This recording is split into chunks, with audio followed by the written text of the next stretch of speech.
আসসালামু আলাইকুম। এটিএন বাংলা সংবাদে আপনাদের সবাইকে স্বাগত জানাচ্ছি। আমি ফিরোজ তোহা। শুরুতেই বিআরবি কেবলস সংবাদ শিরোনাম।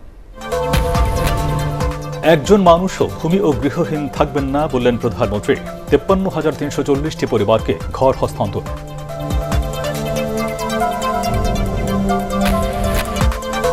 দেশে করোনা ভাইরাসে ৮২ জনের মৃত্যু, নতুন আক্রান্ত ৩,৬৪১।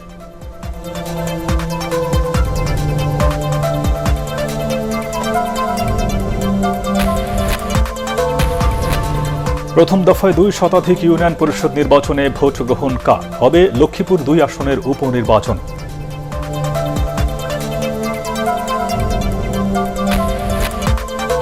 সারা দেশে মোটর চালিত রিকশা ও ভ্যান চলাচল নিষিদ্ধ, নিয়ন্ত্রণে আনা হচ্ছে ইজি বাইকও, জানালেন স্বরাষ্ট্রমন্ত্রী।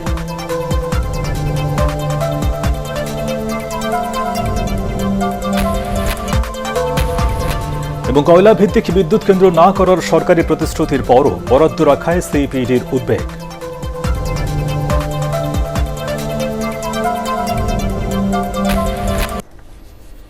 শুনছিলেন বিআরবি কেবলস সংবাদ শিরোনাম।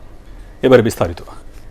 দেশের একজন মানুষও ভূমিহীন ও গৃহহীন থাকবেন না বলে মন্তব্য করেছেন প্রধানমন্ত্রী শেখ হাসিনা। সারা দেশে দ্বিতীয় ধাপে ৫৩,৩৪০টি পরিবারকে জমি ও ঘর প্রদান অনুষ্ঠানে তিনি বলেন, অসহায় ও দরিদ্রদের জমি এবং ঘরের ব্যবস্থা করা হবে। এ সময় তৃণমূল পর্যন্ত মানুষের ভাগ্য উন্নয়নে সরকার কাজ করছে বলেও জানান প্রধানমন্ত্রী। আপেল মাহমুদের রিপোর্ট। এবার দ্বিতীয় ধাপে ৪৫৯টি উপজেলার ৫৩,৩৪০টি ভূমিহীন ও গৃহহীন পরিবার পেল নতুন ঘরের চাবি।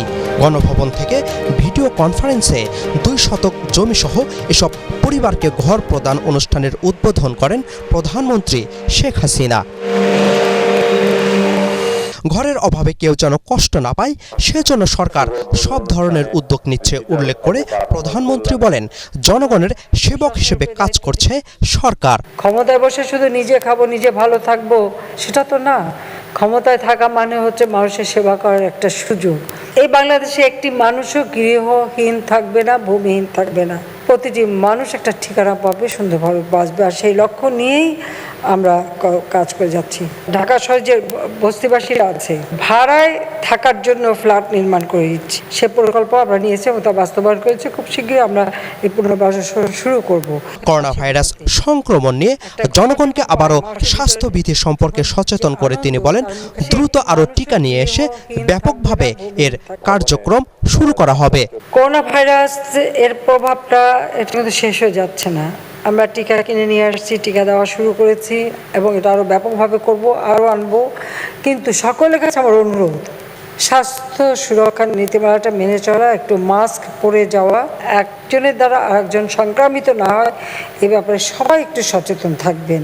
বাংলাদেশকে দারিদ্র্য মুক্ত করতে শিক্ষার উপর গুরুত্ব দেওয়া হচ্ছে বলে জানান প্রধানমন্ত্রী শেখ হাসিনা। আপেল মাহমুদ, এটিএন বাংলা, ঢাকা। ৫২ দিন পর দেশে করোনা ভাইরাসে ৮০ জনেরও বেশি মানুষের মৃত্যু হয়েছে। সবশেষ ২৪ ঘন্টায় ৮২ জন সহ এ নিয়ে মৃতের সংখ্যা বেড়ে দাঁড়িয়েছে ১৩,৫৪৮ জনে। এর আগে গত ২৯ এপ্রিল ৮৮ জনের মৃত্যু হয়েছিল। এর মধ্যে খুলনা বিভাগেই মারা গেছেন সর্বোচ্চ ৩২ জন। ২২,২৩১ জনের নমুনা পরীক্ষা করে ৩,৬৪১ জনের দেহে করোনা শনাক্ত হয়েছে। শনাক্তের হার ১৬.৩৮%। নতুন করে সুস্থ হয়েছেন ২,৫০৯ জন। স্বাস্থ্য অধিদপ্তরের সংবাদ বিজ্ঞপ্তিতে এসব তথ্য জানানো হয়।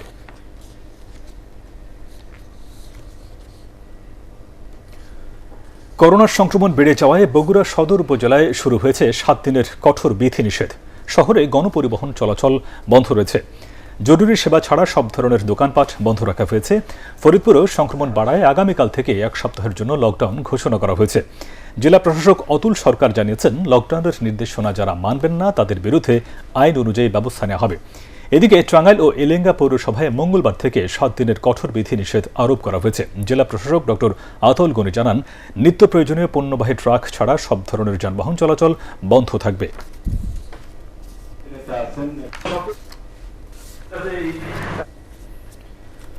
করোনা পরিস্থিতির মধ্যে প্রথম দফায় ২ শতাধিক ইউনিয়ন পরিষদ নির্বাচনের ভোট গ্রহণ আগামীকাল। একই সাথে লক্ষ্মীপুর ২ আসনের উপনির্বাচন ও ২টি পৌরসভায় ভোট গ্রহণ হবে। নির্বাচন কমিশনার কবিতা খানম জানিয়েছেন, নির্বাচনে স্বাস্থ্যবিধি নিশ্চিত করার পাশাপাশি সহিংসতা বন্ধে দেওয়া হয়েছে কঠোর নির্দেশনা। ইকরামুল হক সামির রিপোর্ট। করোনা মহামারীর মধ্যে চলছে তৃণমূলে ভোটের আয়োজন। সারা দেশে 204টি ইউনিয়ন পরিষদে ভোট গ্রহণ হবে। চেয়ারম্যান পদে 859 জন, সংরক্ষিত সদস্য পদে 2154 এবং সাধারণ সদস্য পদে 6940 জন প্রতিদ্বন্দ্বিতা করছেন। তবে এরই মধ্যে 28টি ইউনিয়নে চেয়ারম্যান পদে বিনা প্রতিদ্বন্দ্বিতায় নির্বাচিত হয়েছেন প্রার্থীরা। ইউপি নির্বাচন যেহেতু একদম তৃণমূল পর্যায়ে নির্বাচন, বাড়তি সতর্কতা বলতে তো আমরা ওইভাবে রিটার্নিং অফিসারদের ডিরেকশন দিয়ে রাখি আরও সতর্ক থাকার জন্য। আর ইভিএমের ভোটের ক্ষেত্রে আমি হ্যান্ড স্যানিটাইজার তারা ব্যবহার করে যেন ইভিএমটা ব্যবহার করে, এবং যারা ভোট গ্রহণ প্রক্রিয়ার সঙ্গে সংশ্লিষ্ট তাদেরকেও মাস্ক সহ এই যে আমরা স্যানিটাইজ করার জন্য আমরা বলেছি। উপনির্বাচনের প্রস্তুতি চলছে লক্ষ্মীপুর 2 আসনে।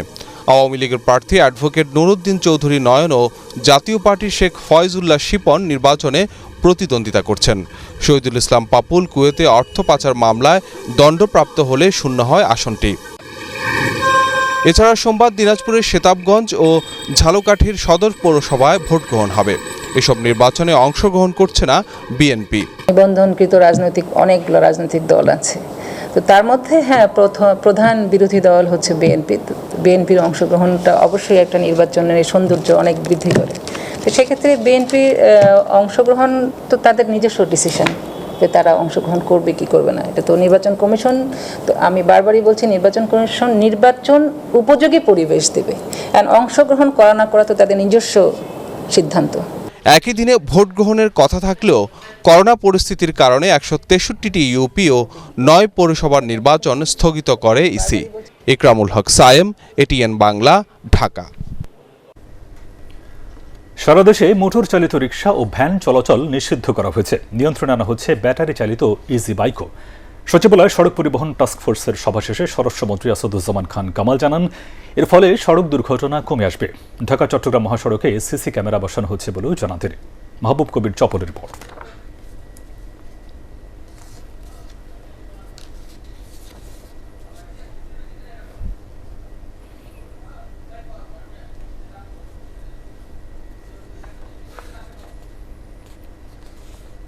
দর্শক দুঃখিত, রিপোর্টটা এখন আমাদের হাতে এসে পৌঁছেনি। কয়লা ভিত্তিক বিদ্যুৎ কেন্দ্র না করতে সরকারের প্রতিশ্রুতির পরও আগামী অর্থ বছরে এই খাতে বরাদ্দ রাখায় উদ্বেগ জানিয়েছে গবেষণা সংস্থা সিপিডি। সে সাথে বিদ্যুৎ উৎপাদন থেকে দৃষ্টিভঙ্গি সরিয়ে নিরবচ্ছিন্ন সরবরাহের দিকে দৃষ্টি দেওয়ার তাগিদ দিয়েছেন বিশ্লেষকরা। ফজল আব্দুর রিপোর্ট। আমাদের ক্ষেত্রে গিয়ে 2021-22 অর্থ বছরে বিদ্যুৎ খাতের বাজেট বিশ্লেষণে সবচেয়ে বেশি গুরুত্ব পায় গ্রিন এনার্জির বিষয়টি। সিপিডির আলোচনায় বক্তারা বলেন, ক্লাইমেট ভালনারেবল ফোরামের চেয়ারম্যান বাংলাদেশ। আবার কার্বন নিঃসরণ নিয়ন্ত্রণে রাখতে প্যারিস জলবায়ু চুক্তিতে অঙ্গীকার করেছে বাংলাদেশ। বক্তারা বলেন, তারপরও কয়লা থেকে বিদ্যুৎ উৎপাদনে বরাদ্দ রাখা দুঃখজনক। প্যারিস এগ্রিমেন্টের অধীনে এই মুহূর্তে ন্যাশনালি ডিটারমাইন্ড কমিটমেন্টস যেটা এনডিসি, সেটি কিন্তু নতুন করে বাংলাদেশ রিভাইজ করছে। মাননীয় প্রধানমন্ত্রী ক্লাইমেট ভালনারেবল ফোরামের সম্মানিত চেয়ারম্যান, তখন আমাদের কয়লা ভিত্তিক বিদ্যুৎ প্রকল্পে কি যাওয়া উচিত কি না উচিত। তবে এ নিয়ে ভিন্নমত তুলে ধরেন অধ্যাপক মতামিম। আমেরিকা 15 টন, ইউরোপের বহু country 8 ton, 9 ton, 10 ton per capita, আমরা 0.5 ton. So we are in a $2,000 economy per capita GDP economy. But where is our finance, our money and our technology? That is not there. So our development path has to be a model. আলোচনায় সর্বোচ্চ 14,000 megawatt চাহিদার বিপরীতে প্রায় 25,000 megawatt উৎপাদন সক্ষমতাকে গলার কাটা হিসেবে দেখানো হলেও জ্বালানি বিশেষজ্ঞরা তা নাকচ করে দেন। গ্রিড পাওয়ার 22,000 মেগাওয়াট, কনজারভেটিভলি 4,000 বাদ দিয়ে, যেটা অ্যাকচুয়ালি ডেলিভারেবল না বা এটা উৎপাদন করা সম্ভব না এই মুহূর্তে, তাহলে আমার ক্যাপাসিটি কিন্তু আসলে অ্যাকচুয়ালি প্রোডাকশন ক্যাপাসিটি বা ডেলিভারেবল ক্যাপাসিটি 18,000 ক্যাপাসিটি নিয়ে যদি আমি 14,000 প্রডিউস করি, তাহলে কিন্তু excess capacity is not that much. 15-20% excess capacity, 15% excess capacity নিয়ে আমরা থাকতেই পারি। এই বছরের বাজেটে 2/3 of the budget will go to transmission and distribution, which is a clear cut paradigm shift, যেটা অতীতে আমাদের ছিল, আমরা জেনারেশনে আমাদের আধিক্য ছিল। নবায়নযোগ্য জ্বালানিতে বরাদ্দ বাড়ানো, নতুন কোনো বিদ্যুৎ কেন্দ্র তৈরি না করা, বিদ্যুৎ ও জ্বালানির দ্রুত সরবরাহ বৃদ্ধি আইন বাতিল এবং কুইক রেন্টাল কেন্দ্রগুলোকে আর নবায়ন না করার পরামর্শ দেন সিপিডির গবেষকরা। ফজলে রাব্বি, এটিএন বাংলা, ঢাকা। দেশের সার্বভৌমত্ব রক্ষার পাশাপাশি যে কোনো দুর্যোগ মোকাবিলায় সেনাবাহিনীকে সর্বদা প্রস্তুত থাকার নির্দেশ দিয়েছেন প্রধানমন্ত্রী শেখ হাসিনা। গণভবন থেকে সাভার সেনানিবাসে ভিডিও কনফারেন্সে যুক্ত হয়ে সেনাবাহিনীতে tiger multiple launch rocket MLRS সংযোজন অনুষ্ঠানে তিনি এই নির্দেশ দেন। এ সময় তিনি বলেন, পরিবর্তিত বিশ্বের নিরাপত্তা ব্যবস্থার সাথে তাল মেলাতে সেনাবাহিনীকে আরও নিবিড় মনোনিবেশ করতে হবে। দুর্যোগ ব্যবস্থাপনা ও ত্রাণ প্রতিমন্ত্রী ডক্টর এনামুর রহমান, সেনাবাহিনী প্রধান জেনারেল আজিজ আহমেদ এর সময় উপস্থিত ছিলেন। নতুন এই মিসাইল সিস্টেম সেনা সদস্যদের মনোবল আরও বাড়াবে বলে আশাবাদ ব্যক্ত করেন প্রধানমন্ত্রী শেখ হাসিনা। আধুনিক এই MLRS আমাদের সেনাবাহিনীকে অনেক শক্তিশালী করবে, মনোবল বৃদ্ধি করবে, সেনা সদস্যদের আত্মবিশ্বাসও বৃদ্ধি পাবে। ধারাবাহিকতা বাংলাদেশ সেনাবাহিনী মাতৃভূমির সার্বভৌমত্ব রক্ষার পাশাপাশি যে কোনো দুর্যোগ মোকাবেলায় সদা প্রস্তুত থাকবে। পরিবর্তিত বিশ্ব নিরাপত্তা ব্যবস্থার সঙ্গে তাল মিলিয়ে শৃঙ্খলা ও পেশাগত দক্ষতা উৎকর্ষ সাধনের দিকে নিবিড়ভাবে মনোনিবেশ করার জন্য আমি সেনাবাহিনীর প্রতিটি সদস্যকে আন্তরিক আহ্বান জানাচ্ছি। সারা দেশে মোটর চালিত রিকশা ও ভ্যান চলাচল নিষিদ্ধ করা হয়েছে। নিয়ন্ত্রণ আনা হচ্ছে ব্যাটারি চালিত ইজি বাইকও। সচিবালয়ে সড়ক পরিবহন টাস্কফোর্সের সভা শেষে স্বরাষ্ট্রমন্ত্রী আসাদুজ্জামান খান কামাল জানান, এর ফলে সড়ক দুর্ঘটনা কমে আসবে। ঢাকা চট্টগ্রাম মহাসড়কে সিসি ক্যামেরা বসানো হচ্ছে বলেও জানান তিনি। মাহবুব কবির চপলের রিপোর্ট। রিকশার দাপট এখন অলিগলি থেকে প্রধান সড়কেও। পায়ে চালিত এসব রিকশাই আবার অনেকেই মোটর লাগাচ্ছেন, ফলে নিয়ন্ত্রণ হারিয়ে দুর্ঘটনা বাড়ছে বলে মনে করছে সরকার। তাই সারা দেশে মোটর চালিত রিকশা ভ্যান চলাচল নিষিদ্ধ করা হয়েছে। প্যাডেল চালিত রিকশাকে যারা ইঞ্জিন দিয়ে রূপান্তরণ করেছিলেন, সেই সমস্ত রিকশা ভ্যান আমরা বন্ধ করার সিদ্ধান্ত আজকে এই সভাতে হয়েছে এবং ইজি বাইককে নিয়ন্ত্রণ করে দেওয়া হচ্ছে। তারা যেন তাদের নির্দিষ্ট স্থান থেকে যেন বের না হতে পারে, হাইওয়েতে কিংবা বড় রাস্তায় না আসতে পারে, এবং এইটাও আমরা ক্রমান্বয়ে এটাও বন্ধ করে দিব। সড়ক পরিবহন টাস্ক ফোর্সের এই সভায় আরও কয়েকটি সিদ্ধান্ত হয়। তার মধ্যে আছে পরিবহন শ্রমিকদের নিয়োগপত্র দেয়া, পথে পথে চাঁদা বা টোল আদায় বন্ধ করা, অনিবন্ধিত মোটরসাইকেল জব্দ করা এবং ঢাকা চট্টগ্রাম মহাসড়কে সিসি ক্যামেরা বসানো। রাস্তায় দাঁড়া করিয়ে কোনো যানবাহন থেকে চাঁদা আদায় করতে পারবে না, নির্ধারিত স্থান থেকেই তাকে চাঁদা আদায় নিতে, চাঁদা কিংবা টোল কিংবা রাজস্ব যেটাই হোক আদায় করতে হবে। সড়ক দুর্ঘটনা যতখানি বেড়েছে, খুব বেড়েছে বলে আমার কাছে তো এরকম রিপোর্ট আমার কাছে নেই। তা আমরা দুর্ঘটনা কমানোর জন্য দুর্ঘটনা ঘটার অনেকগুলো কারণ আমরা চিহ্নিত করেছি, সেইগুলি নিয়েই আজকে আমরা দীর্ঘ আলোচনা করেছি। অবশ্য সড়ক দুর্ঘটনা কমাতে 111টি সুপারিশ করে টাস্ক ফোর্স, কিন্তু 1.5 বছরেও তার বেশিরভাগই বাস্তবায়ন হয়নি। মাহবুব কবির চপল, ATN বাংলা, ঢাকা।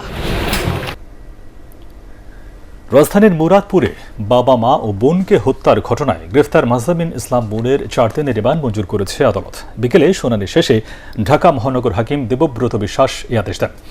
এদিকে চাঞ্চল্যকর এই হত্যাকাণ্ডের ঘটনায় মুন ও তার স্বামী শাকিলের বিরুদ্ধে হত্যা মামলা দায়ের করেছেন নিহত মাসুদ রানার ভাই শাখাওয়াত হোসেন।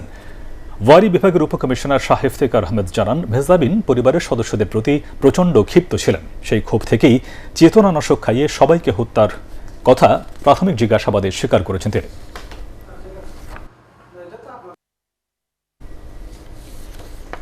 1013 কোটি টাকা পাচারের অভিযোগে একজনকে গ্রেফতার করেছে কাস্টমস গোয়েন্দা ও তদন্ত অধিদপ্তর।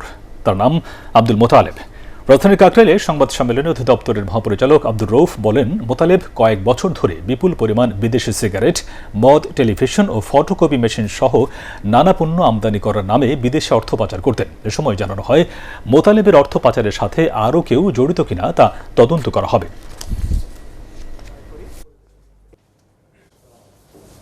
দীর্ঘদিন ধরে একটা অসৎ চক্র বিদেশে অর্থ পাচার করছে।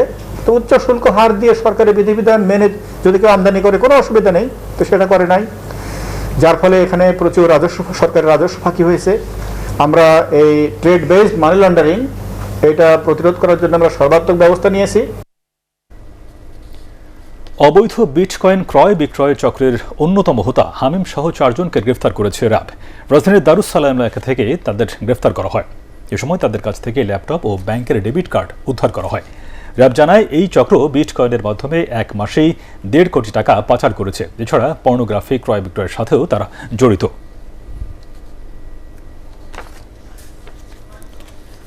আগামী জাতীয় নির্বাচনে প্রধানমন্ত্রী শেখ হাসিনার হাতকে শক্তিশালী করতে দলের মধ্যে ঐক্য ফিরিয়ে আনার উপর জোর দিয়েছেন আওয়ামী লীগ সাধারণ সম্পাদক ওবায়দুল কাদের।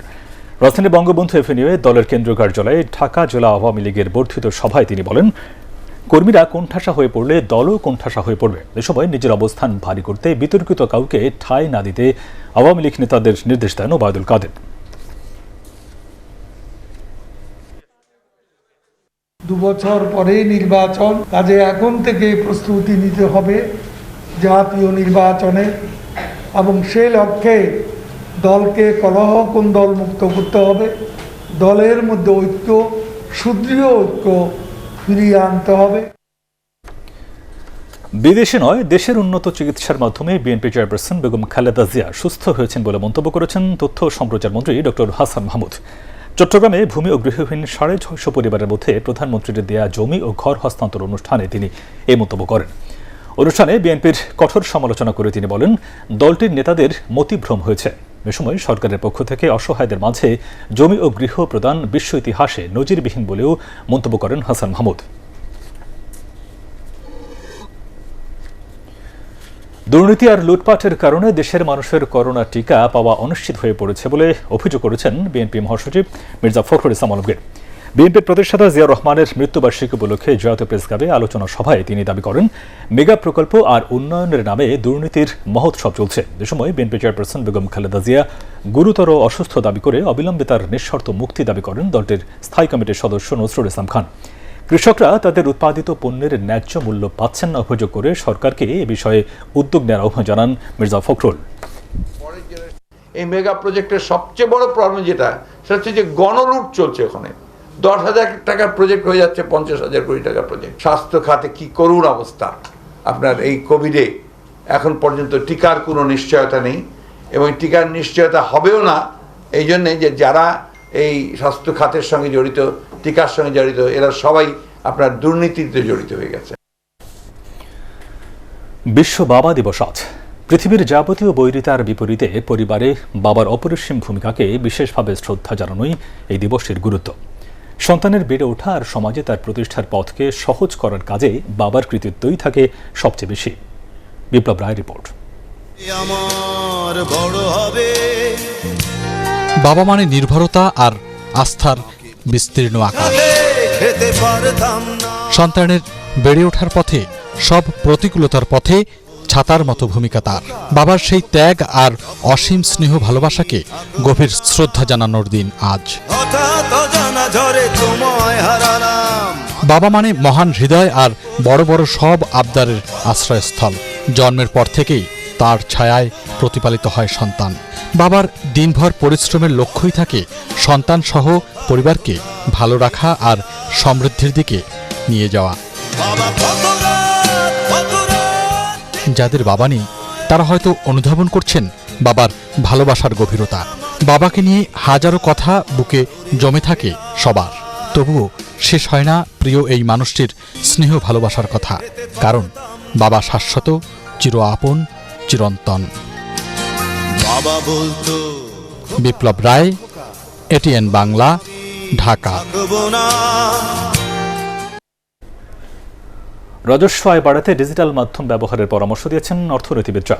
করোনা মহামারীতে সরকারের ব্যয় যেমন বাড়াতে হবে, তেমনি অর্থ সংস্থান ও তার সরবরাহ বাড়ানোর প্রস্তাব তাদের।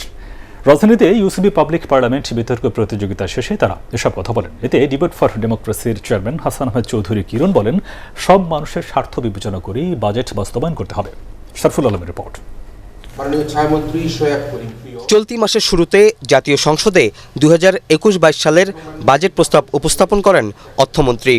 করোনা মহামারীর এই বাজেট নিয়ে এফডিসির এটিএন বাংলা স্টুডিওতে ডিবেট ফর ডেমোক্রেসি আয়োজিত ইউসিবি পাবলিক পার্লামেন্টের ছায়া সংসদে সামাজিক সুরক্ষা, স্বাস্থ্য খাতের বরাদ্দ নিয়ে পক্ষে বিপক্ষে বিতার্কিকরা তাদের যুক্তিতর্ক উপস্থাপন করেন।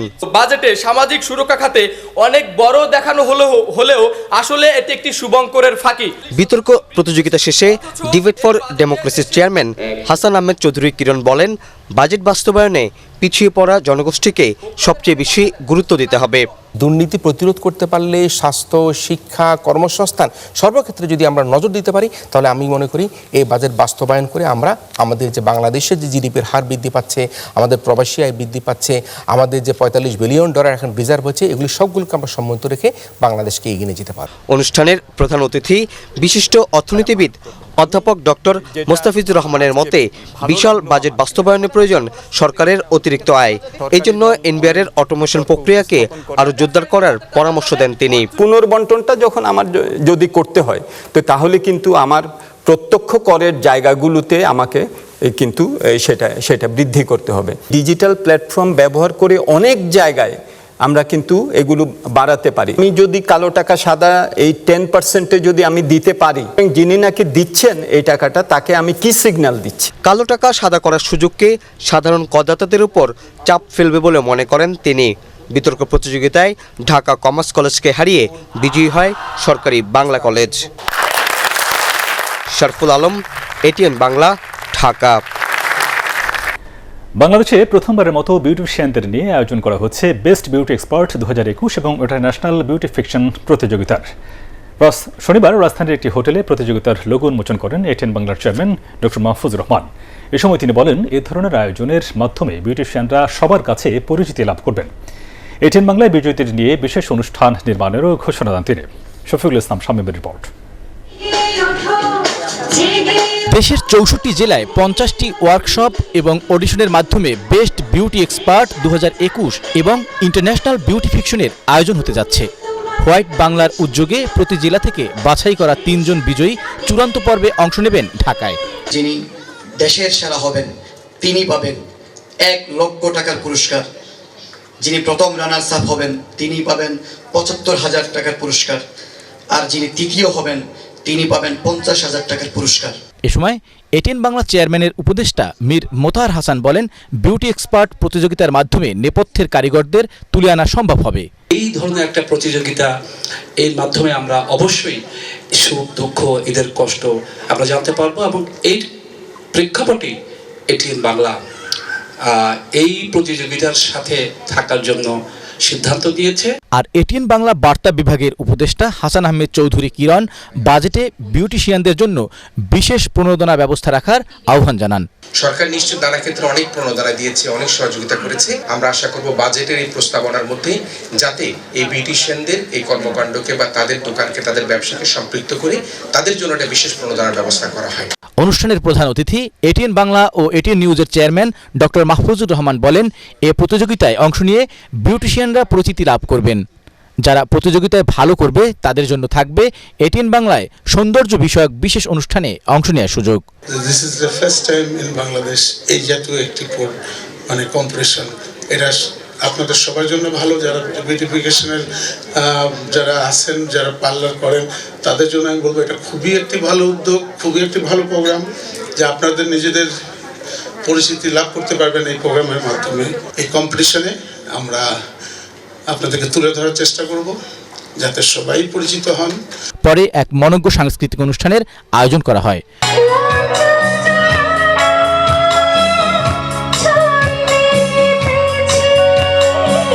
দর্শকদের অনুরোধে নিজের গাওয়া কয়েকটি জনপ্রিয় গান পরিবেশন করেন ডক্টর মাহফুজুর রহমান।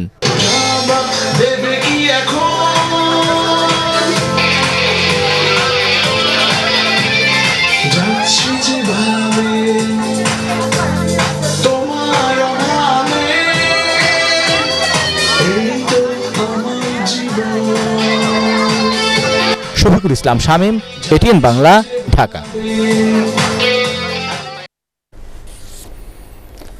কুয়েতে ফিরতে না পেরে চরম দুশ্চিন্তায় রয়েছেন প্রায় 14,000 প্রবাসী কর্মী। দেশটি জানিয়েছে, করোনার টিকা ছাড়া কাউকে প্রবেশ করতে দেওয়া হবে না। এ অবস্থায় অগ্রাধিকার ভিত্তিতে টিকা দেওয়ার দাবি জানিয়েছেন দেশে আটকে পড়া কুয়েত প্রবাসীরা। ঢাকা রিপোর্টার্স ইউনিটিতে সংবাদ সম্মেলনে তারা জানান, আটকে পড়াদের বেশিরভাগেরই ভিসার মেয়াদ শেষ পর্যায়ে। দ্রুত টিকা না পেরে কাজ হারাবেন তারা। টেকসই উন্নয়নের জন্য সম্পদের সঠিক ব্যবহার নিশ্চিত করার তাগিদ দিয়েছেন বিশেষজ্ঞরা। রাজধানীতে পলিসি রিসার্চ ইনস্টিটিউট আয়োজিত অনলাইন আলোচনায় তারা বলেন, শুধু উন্নয়ন করলেই হবে না, তা হতে হবে পরিবেশ বন্ধু। সবুজ শিল্পায়নের ক্ষেত্রে বিনিয়োগের নীতি ও কৌশল আরও সহজ হতে হবে, প্রয়োজনে দিতে হবে প্রণোদনা। বহির্বিশ্বের সাথে ব্যবসা বাণিজ্য বাড়াতে বাণিজ্য নীতি সংশোধন করা প্রয়োজন বলেও মনে করেন আলোচকরা। বিদেশি কোম্পানিকে একচেটিয়া সুবিধা না দিয়ে দেশীয় তামাক শিল্পকে বাঁচাতে সরকারের প্রতি আহ্বান জানিয়েছে দেশীয় সিগারেট প্রস্তুতকারী মালিক সমিতি। কম দামি সিগারেটের জন্য নীতি সহায়তা পাওয়ার লক্ষ্যে রাজধানীর একটি হোটেলে সংবাদ সম্মেলনে তারা এই আহ্বান জানায়। সরকারের বৈষম্যমূলক নীতির কারণে দেশীয় ব্র্যান্ডগুলো তাদের মার্কেট হারাচ্ছে বলেও অভিযোগ করেন বক্তারা। অসহায় শ্রমিকদের জীবন বাঁচাতে তামাক শিল্পের দিকে সরকারের বিশেষ দৃষ্টি দেওয়ার আহ্বান জানান সংগঠনের নেতারা। ঢাকার সাভারে 51টি ভূমিহীন ও গৃহহীন পরিবারকে দুর্যোগ সহনীয় ঘর দেওয়া হয়েছে। উপজেলা পরিষদে আয়োজিত অনুষ্ঠানে উপকারভোগীদের মধ্যে সব ঘরের চাবি হস্তান্তর করেন দুর্যোগ ব্যবস্থাপনা ও ত্রাণ প্রতিমন্ত্রী ডক্টর এনামুর রহমান। নীলফামারীতে ঘর পেয়েছে 1010টি ভূমি ও গৃহহীন পরিবার। অনুষ্ঠানে ভার্চুয়ালি যোগ দেন সাবেক সংস্কৃতিমন্ত্রী আসাদুজ্জামান নূর। পরিবারগুলোর মাঝে ঘরের চাবি ও জমির কবুলিয়ত তুলে দেন জেলা প্রশাসক হাফিজুর রহমান চৌধুরী। নওগাঁয় আরও 502টি গৃহহীন পরিবার পেল মাথা গোঁজার ঠাঁই। প্রকল্প উদ্বোধনের পর 2% খাস জমির কবুলিয়ত ও নামজারি সহ 11টি উপজেলার উপকারভোগীদের হাতে সব ঘর হস্তান্তর করেন জেলা প্রশাসক হারুনুর রশিদ। গাইবান্ধায় 1004টি পরিবারের মধ্যে প্রধানমন্ত্রী শেখ হাসিনার উপহারের জমি ও ঘর বিতরণ করা হয়। তাদের মাঝে ঘরের চাবি, জমির কবুলিয়ত দলিল, নামজারি খতিয়ান এবং ঘর প্রদানের সনদ তুলে দেন জেলা প্রশাসক আব্দুল মতিন। যশোরে 100 ভূমি ও গৃহহীনের হাতে ঘরের চাবি এবং জমির দলিল তুলে দেওয়া হয়েছে। প্রকল্পের প্রথম পর্যায়ে জেলার 1073টি পরিবার ঘর ও জমি পেয়েছিল। ভোলার লালমোহন ও তজুমুদ্দিন উপজেলায় জমি সহ ঘর পেয়েছে 120টি সুবিধাভোগী পরিবার। এ সময় স্থানীয় সংসদ সদস্য নুরুন নবী চৌধুরী শাওন বলেন, দল মত নির্বিশেষে অসহায় ভূমি ও গৃহহীনদের আশ্রয়ন প্রকল্পের সব ঘর উপহার দেওয়া হয়েছে। এবারে আল আরাফা ইসলামী ব্যাংক অর্থ সংবাদ।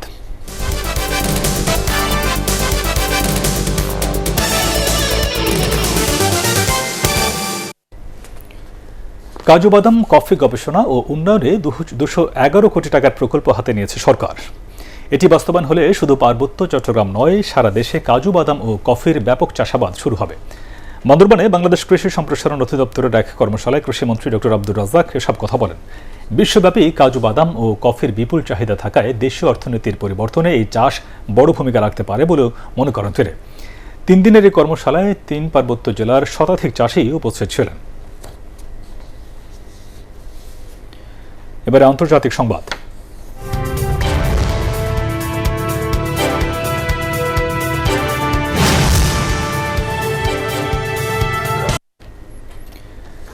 ইরানের নবনির্বাচিত প্রেসিডেন্ট ইব্রাহিম রাইসি কট্টরপন্থী হওয়ায় গভীরভাবে উদ্বিগ্ন ইসরায়েল। ইসরায়েলি পররাষ্ট্র দপ্তরের এক বিবৃতিতে রাইসিকে এ যাবৎকালের সবচেয়ে চরমপন্থী রাষ্ট্রপ্রধান বলে আখ্যা দেওয়া হয়েছে। পশ্চিমা বিশ্বকে সতর্ক করে দিয়ে ইসরায়েল জানায়, ইরানের পরমাণু কর্মসূচি আরও বাড়াতে পারেন রাইসি। এর আগে প্রেসিডেন্ট নির্বাচনে দেশটির প্রধান এই বিচারপতিকে নবনির্বাচিত প্রেসিডেন্ট বলে ঘোষণা দেয় ইরান। আনুষ্ঠানিক ঘোষণার পর সরকারের প্রতি জনগণের আস্থা ফিরিয়ে আনার প্রত্যয় ব্যক্ত করেন রাইসি। একই সাথে প্রশাসনকে দুর্নীতিমুক্ত করার ঘোষণাও দেন তিনি। এবারে ইস্পাহানের শেয়ার বাজার সংবাদ।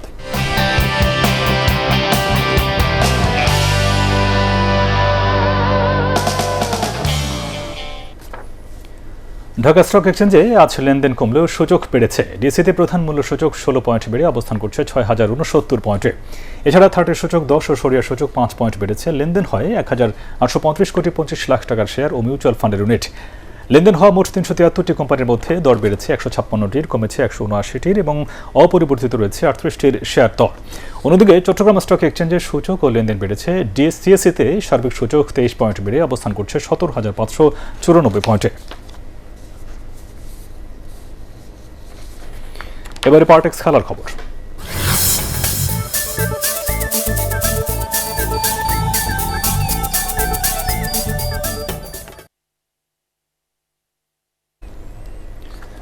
আত্মঘাতী গোল আর জার্মানির ছন্দময় ফুটবলের কাছে হার মেনেছে পর্তুগাল। ইউরোতে শুরুতে এগিয়ে গিয়েও শেষ পর্যন্ত জার্মানির কাছে 4-2 গোলে হেরেছে পর্তুগিজরা। আর পোল্যান্ডের সাথে 1-1 গোলে ড্র করেছে স্পেন। এছাড়া বিশ্ব চ্যাম্পিয়ন ফ্রান্সকে 1-1 গোলে রুখে দিয়েছে হাঙ্গেরি। জানাচ্ছেন মমিনুর রিপন। 2018 বিশ্বকাপের গ্রুপ পর্ব থেকে বিদায়ের পর নিজেদের ছন্দটাই যেন খুঁজে ফিরছিল জার্মানি। ইউরোতে নিজেদের প্রথম ম্যাচে ফ্রান্সের কাছে পরাজয়, আর দ্বিতীয় ম্যাচের মাত্র 15 মিনিটে পর্তুগালের মহাতারকা ক্রিস্টিয়ানো রোনালদোর গোলে আবারও গ্রুপ পর্ব থেকে বিদায়ের শঙ্কায় সাবেক বিশ্ব চ্যাম্পিয়নরা।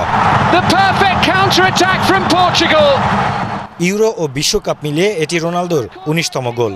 ইউরোপিয়ান খেলোয়াড়দের সর্বোচ্চ গোলদাতার তালিকায় জার্মানির মিরোস্লাভ ক্লোসার পাশে নাম লেখালেন CR7। তবে মাত্র 4 মিনিটের ব্যবধানেই কপাল পড়ে পর্তুগালের।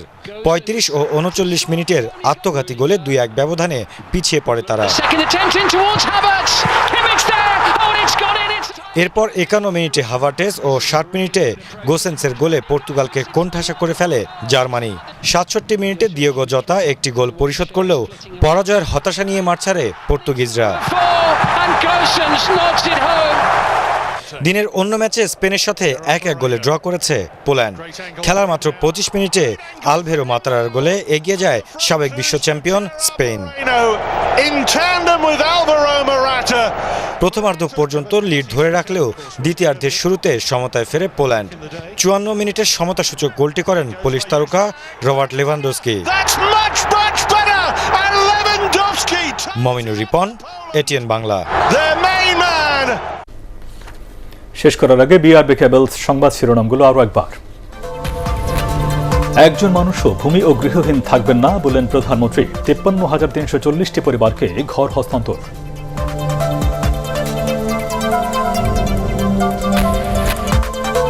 দেশে করোনা ভাইরাসে 82 জনের মৃত্যু, নতুন আক্রান্ত 3,641।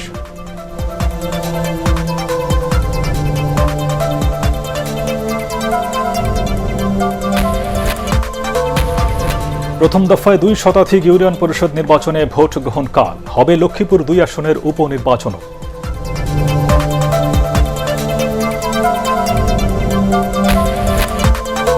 সারা দেশে মোটর চালিত রিকশা ও ভ্যান চলাচল নিষিদ্ধ, নিয়ন্ত্রণে আনা হচ্ছে ইজি বাইকও, জানালেন স্বরাষ্ট্রমন্ত্রী।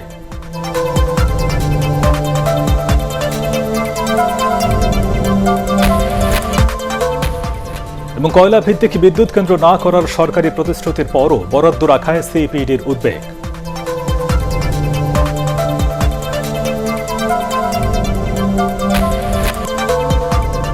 আর এই ছিল এখনকার মতো। রইল পরবর্তী সংবাদ দেখবার আমন্ত্রণ। দর্শক, করোনা ভাইরাসের সংক্রমণ থেকে নিজেকে এবং অন্যকে সুরক্ষিত রাখতে অবশ্যই মাস্ক পরুন, বারবার হাত পরিষ্কার করুন। আর এটিএন বাংলা সংবাদ ইউটিউব দেখতে ব্রাউজ করুন, youtube/ATN Bangla News। ধন্যবাদ সবাইকে।